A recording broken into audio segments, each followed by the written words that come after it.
Inevitably, when you've bought as many things as I have, you're gonna have some regrets. That's what we're gonna talk about in this video. Welcome, I'm Carl Murawski, and this is the channel that helps you own better, look better, and live better. Now I'm gonna give you 7 things which I definitely regret buying, but I'll tell you this right from the beginning. It's not because they're necessarily bad quality, although some of them are, and it's not necessarily because, they don't fit or something like that, although some of them don't. It's more just an overwhelming fact that I've bought a lot of things and spent a lot of money which wasn't necessary. And I think that's the big deal with regret. We all have a finite amount of money. When we earn this money, it can be used towards a number of different things. And we make the best decision we possibly can, hoping that that money will pay us back in quality goods that will last a long time. And when they don't, for whatever reason, it starts to sting. So let's start off with number 1, my Articles of Style Brooklyn Utility Coat. So here it is right here. This is the Brooklyn Utility Coat. This is from a company called Articles of Style, which is a much different company now than they were back then. This, although it was sold under the Articles of Style name, was actually made by a company called Upmarket Stitchers in New Bedford, Massachusetts. And it's made out of Harris tweed, which is beautiful. It is trimmed in goat suede, as you can see here, and on the hand warmer pockets. Nick from Stridewise wants this thing in the worst way, and it is it's lined in like a quilting up top, and on the bottom down here it has a wool, like a crimson, almost purpley wool. I don't know if you can see that very well. Now, this is custom made to my measurements. I'm definitely shorter than Nick is, so that's the reason it's not sitting in his closet and still sitting in mine. Now, why do I regret buying such an amazing piece? I mean, Harris tweed is unbelievable. Just the story of Harris tweed, which I've done a video about, is amazing. But why would I regret it? Well, the fact of the matter is I don't have any place to wear it. I don't ever really dress up. And that's a very dressy coat. If I were to put that on and go about my normal day, people would look at me like, what do you have, court or something? And I think that's the reason that I don't wear it more. Now, I have worn it on occasion, but it's certainly not, when we talk about price per wear, it's way, way low on the totem pole. It's a great piece. It's beautifully made. That company is no longer in business, Upmarket Stitchers, and it's also no longer offered. So it's rare, but something about it is just a little bit too flashy, a little bit too formal for what I like to dress in every single day. And I guess I was so wrapped up in the idea of having something from this company who, I was friends with the guy at the time, the owner, and made in a place like New England from this great old factory, that it was a matter of fact, it's one of the things, like, that's one of the jackets that I've had in my 7 jackets or whatever that I'm gonna keep, 10 jacket, I can't remember what it was. And I said I'm gonna keep it, and I am. But I never get to wear it. So in a way, I gotta tell you, the money that I spent on that could have been spent elsewhere, and I would have gotten a lot more use out of it. Next up, and I know you've seen this coming because I've talked about it time and time again, is my John Lofgren engineers. Listen, John Lofgren makes some amazing stuff. His boots are beautifully made in Japan. They're incredible. These were a limited edition, and when I can get them on, they feel fantastic. But just getting my foot through that top shaft is one of the most excruciating things I have ever felt. And I'm telling you, like, honest to God, I would rather whack my finger with a hammer than try to get my feet into those boots. So I almost never wear them. They still are sitting over there. I can see them from here, and they're taunting me because they're beautiful and they're made of shinky horsehide, and they would break in amazing and look incredible after a while. But I just simply can't get my foot in there. Now, I have considered a couple of different options. My friend Gabbard from Creosote Boots has suggested trying to round out that back section so that the pass-through, which is what they call it, more or less when your foot takes up the most space as it transitions from going down the shaft into the boot itself, there's a way to round out that back section so your heel can slide down nicely. I want to try doing that. Other people have said, soak them in hot water and just try getting them on, and the thing is, they were like $1,200. I'm not really sure that I want to do any experiments on like a $600 boot, right? So they are a regret because, again, as beautiful as they are, as wonderfully made as they are, and plenty of people have them and wear them all the time and love them. For my particular foot with a high instep, it's just not going to work. And I look at them every day and I go, man, what a mistake.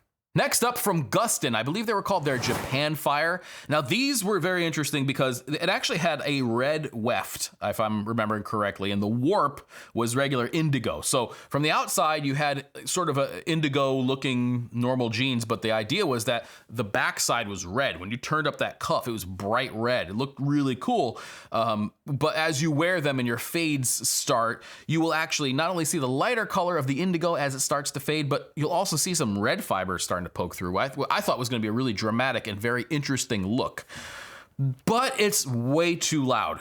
I mean, for my taste, just way too loud. I've never worn these once when somebody hasn't been like, bro, are your pants purple? You know, because that's what they look like. Red and blue make purple. I mean, you know, if you watch Sesame Street, you know this.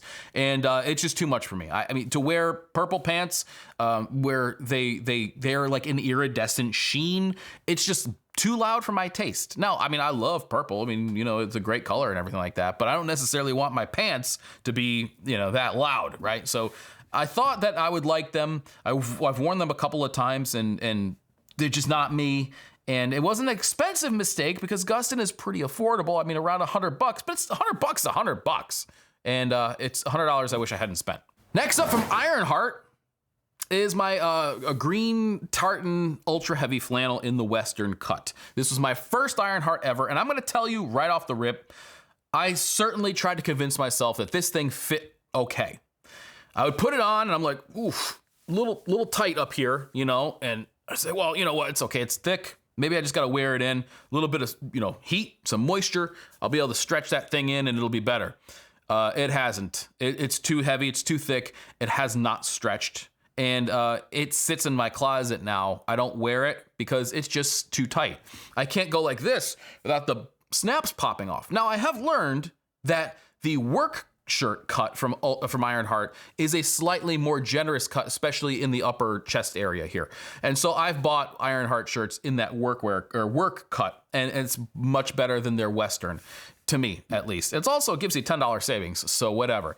And I haven't sold that shirt yet, although I will, because I am now at the point where I've fully accepted it does not fit. So again, nothing against the Ironheart Ultra Heavy flannels. They are almost peerless, in my opinion. I'm sure something else out there is damn close to it. The Samurai, the Flathead, there's other companies out there.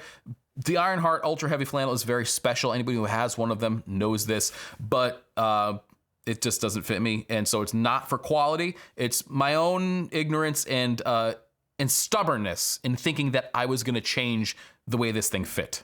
All right, let's get to some of the juicier stuff here because of quality. That's these right here. You see these?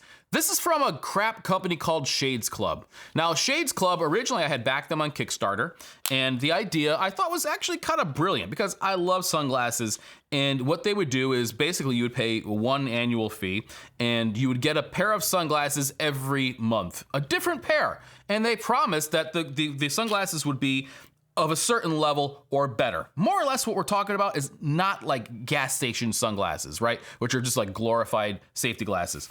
Unfortunately, what ended up happening on that first round was we got some glasses, but then periods of time would go by, we got nothing, right? And I know this is not unusual for Kickstarter kind of things, but eventually they kind of caught up and we get 2 or 3 at a time and then nothing. And then we get a few more and then nothing or whatever.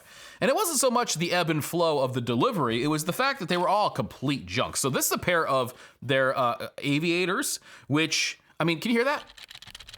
You hear that? All the loose components on there, I mean, garbage. Plenty of bright gold Shades Club branding on them. You know, it even says it right here in the corner, you know, sort of like a Ray-Ban type of deal. And I know that they don't look all that bad, but look, they don't even open up all the way. You try to open that arm and it's like, you know, they're not even. And especially coming from the world of Randolph, right? I mean, I love my Randolph sunglasses.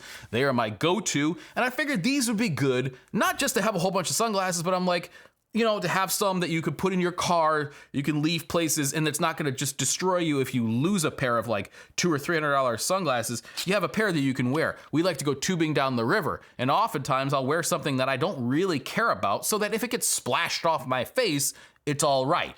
It's a good thing to have a few throwaway pairs of sunglasses. So I figured me, my friends, my family, whatever, I'd give them away and they'd be great. They weren't. They're junk. And now you can still sign up for $300 a year or $29 a month for shades.com or whatever it's called and get some of these things. If you do that, I suggest you take that money instead and give it to a friend and have them maybe, you know, smack some sense into you because they're junk. They're absolute garbage. These things are, I mean, you hear that noise? That damn noise? I hate those things. Don't waste your money. This here is a watch from a company called Squale, and I had bought this watch because of a video that I had seen from the Urban Gentry. He had spoken very highly of it, and I gotta tell you, I agree. In the beginning, it was really nice. It has some nice weight to it. It's certainly a Submariner homage, but it's a little bit different. This had this really cool kind of root beer bezel to it and face. I thought it was just a really cool look. And for a few years, this actually worked out very, very well. Then the crown, which, you know, you have to use to wind it, it wouldn't screw back down. And I started feeling that I think I've stripped the threads in there. Now, again, could have been my fault. Maybe nothing for the manufacturing of this. As I've mentioned, it's a good feeling watch and it looks beautiful. But when I tried to actually get some replacement parts for it, and I reached out to Squale themselves, they kind of put me on hold and never picked up again, you know? I emailed them, they said, yeah, you know, we're gonna get back to you, we'll let you know. We'll send you a replacement kit, or at least give you a place that you can send it to have it repaired. I don't care that I have to pay for it. You know, again, it might have been my fault for stripping out the crown. I just wanna have my watch work again. And now what this basically does is, since it stands so proud of the watch case, and it also can allow water to get in, which will just ruin the watch in general. And it's a shame because I love this watch. I think everything about it is really cool. The fact that it's not a Submariner, so, you know, right off the bat, people aren't gonna like try to steal it from you or anything like that, or have you know, suspicions that you're making more money than you really are. But I love everything about it. I just wish it would work. I wish there was a little bit of follow through with the company. Now, I have reached out to a couple of watch shops. They've all said the same thing. Yeah, no problem. Can you get the replacement parts? To which I can't. And I have sort of lost the thread on this thing. And it sits there now, and I look at it and I go, someday I gotta get that repaired if I can ever find the parts. What I think I probably have to do is find a talented watchmaker and send this to him, and hopefully, you know, it can go back into service at some point. Because not that I don't love my Oris, but I'd like to wear this as well. Finally, and it shouldn't be a surprise to you, especially if you've been watching this channel for any amount of time, is fresh, clean tees and true classic tees. I had to buy a pair of these things to do a video about them. And of course, I'm not gonna just toss them away or make rags out of them. I'm gonna try to wear them. You know, I mean, I bought them, I made the video, they went into circulation. And what I had thought was gonna happen pretty much happened.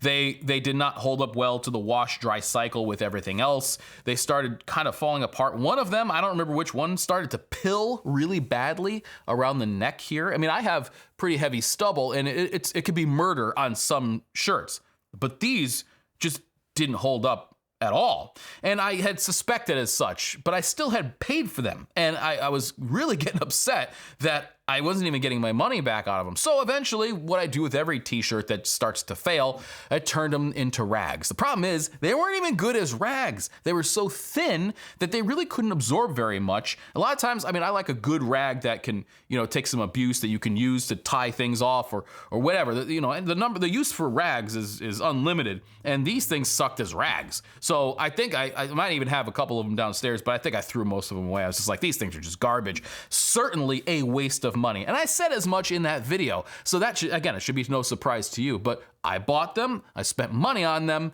and it's a regret.